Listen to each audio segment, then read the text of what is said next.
we shall be praying, and we shall put our prayers in the wall. So at the time when we shall wake up, all of us join in prayers.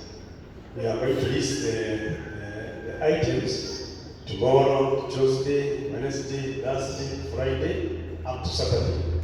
Every day shall be praying. So be awake. Let us join together in prayers for our family, for our needs, and for our life, and for other issues that will be mentioned in the prayers. Lastly, I want to urge you, this month we are going to enter of Christmas, never forget 2 people in your life. Never forget 2 people in your life. One is the person who lost everything just to make you win. The person who lost everything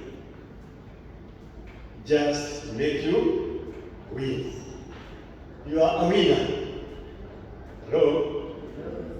Wherever you are a winner. You have won. But the person who makes you win, this is your father, one as you.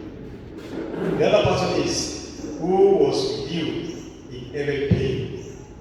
Who was with you in every pain. Who is that? Your mother. I'm saying this month of Christmas, because we are going to be talking about family issues this month of Christmas. Let us not forget our parents. Our father, our mothers, those who have mothers, please remember them. Buy a gift.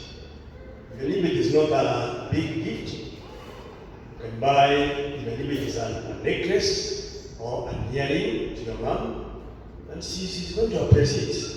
Hata kama sio kitu kubwa, tumpelekea mwambie hii ni zawadi ya Christmas.